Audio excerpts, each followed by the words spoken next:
Well, joining me now to discuss this and the wider implications are the columnist and broadcaster Milo Yiannopoulos and the journalist Edo Lodge. They're in our central London studios for us this evening. Very good evening to you both. Rennie, how do you feel about being called different because you're hardwired differently? I'm sure it's not something you've failed to hear before. It just seems to keep cropping up. Is it necessary? It's ridiculous. It's 50s thinking, you know. I mean, it's just so ridiculous, this biological determinism. Frankly, you know, interests and talent and, you know, passions for particular topics, subjects, sports, arts, whatever, like, they're not relegated to either gender, but unfortunately, because of some stereotypical thinking, often one gender is encouraged to pursue, you know, a sport or an art more so than the other. And actually, when you look at my colleague at the Telegraph, Radhika Sakani, she wrote a piece just this morning speaking to like young girls who play chess, and actually what she found out is that they're dropping out at the age of 12, probably because, you know, they're not encouraged, or, you know, there's an environment around that's telling them that it's not for them, it's not cool, etc., etc. So, you know, this hardwired brain stuff, like it's retrosexism.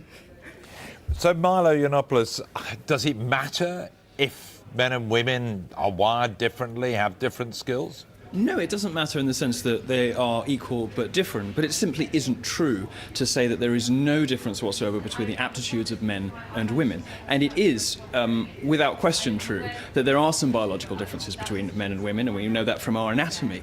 But we also know it from experiments that we do on young children before they've had the opportunity to be socialised, the sorts of toys that they go for. And that holds true, actually, for other bits of the animal kingdom as well.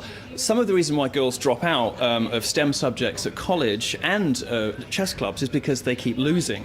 And one of the reasons they keep losing is that it does seem to be the case that chess as a game plays to some of the male intellectual virtues. And when Simon Baron-Cohen talks about these, the way he describes it is men are good at systematizing and women are good at empathizing. And there is some reason to suppose that that may have some basis in biology. It's very trendy these days to say that everything is socially determined, but that's not what the science says. And it's not either what common sense says, because if it were true, these days there would be a lot more representation of women in the sciences, in astrophysics, in philosophy, in mathematics, and in chess, but there isn't. So, Rennie, does that make sense? And does it really matter? I mean, should we just accept that we are slightly different, have different skills, pursue them, or should we all be striving to be as good as each other at everything? It seems really reductive, to be honest with you. I mean, if you look around at your, you know, male and female friends and families, you'll see a vast, like a huge wide variety and diversity in interests and talents and passions, right?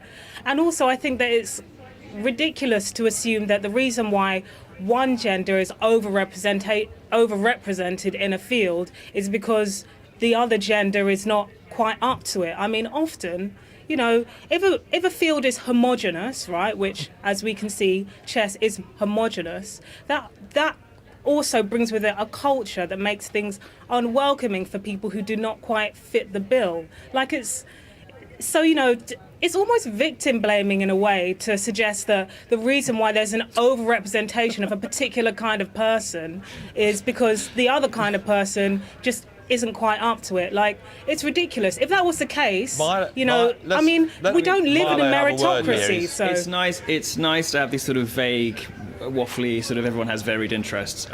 What the science suggests is that, for example, when it comes to IQ is distributed differently between the sexes. Now, IQ gets a really bad rap because it's not a great indicator of some things. It's said to be sexist, it's said to be biased towards white people, whatever. The point is that it tests, in this case, it tests all of the skills that make you good at chess really well. It's about puzzles, it's about games, exactly the skills that make you good at chess, make you good at IQ. Now, the way that IQ is distributed differently in the sexes is that women tend to cluster around the mean. Women are more likely to have an IQ that is somewhere near the the average, whereas men go right to the top or right to the bottom more often, which is why you get great genius male artists and philosophers, but it's also why men fill the prisons, because men seem to occupy more of the ends of the IQ scale.